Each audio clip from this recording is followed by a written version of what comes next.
out on a loving, supporting family, and that's what I've always wanted. It's totally evil. She made it clear she didn't want any of us. She wanted to abort us.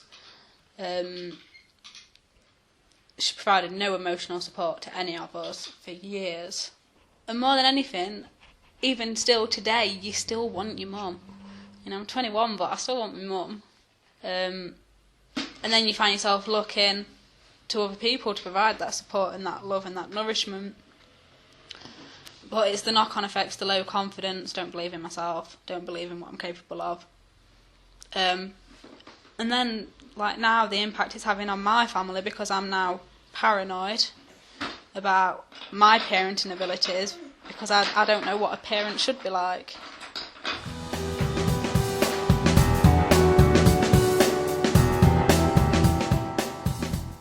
Typical council house, 3-bedroomed, wallpaper peeling off the walls. We had cats at that point, and I think there were cat mess all over the house.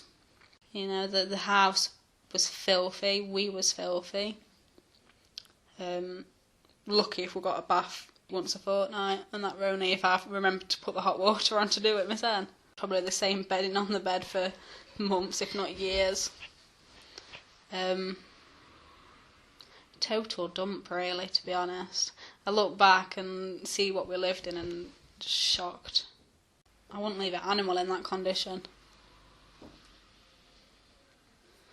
But when it needed to be tidied and someone was coming, then it was tidied. So people didn't see what it were really like. Just returned to normal, quickly ended up a dump again. Nothing would get done until next time they came.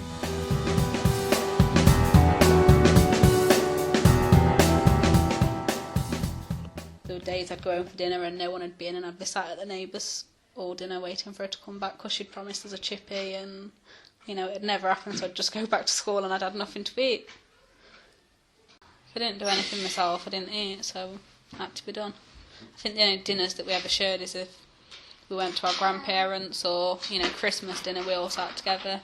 The rest of the time it was sort of fend for yourself. Yeah, I don't think my grandparents knew half what were going off.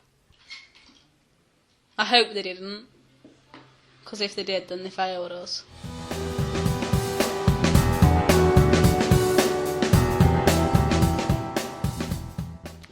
Not till much later on, and a lot of the time my mum was there anyway, and you're not going to say a bad word.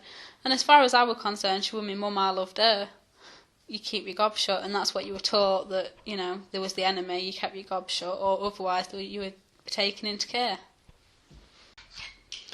I think it took years for me to speak out about what actually went off at home. You know, it's only like the last 5 years, so for 15 years of my life I just kept quiet, didn't tell anyone. You know, because I still wanted to protect her because she was still my mum. But I think there comes a time when you have to stop protecting them. Make them admit that they were wrong. It's not material things. I so crave that emotional and that love, you know. But now I look to other people for it. Still not the same. I still sometimes sit and think, why? Why doesn't she love me? And I've got other people to love me now. But I then find it hard to show them love because I'm guarded. I don't want to get hurt. I've put so many barriers up over the years. I don't want to be hurt, so I'll shut myself off. So then it becomes almost one-sided again.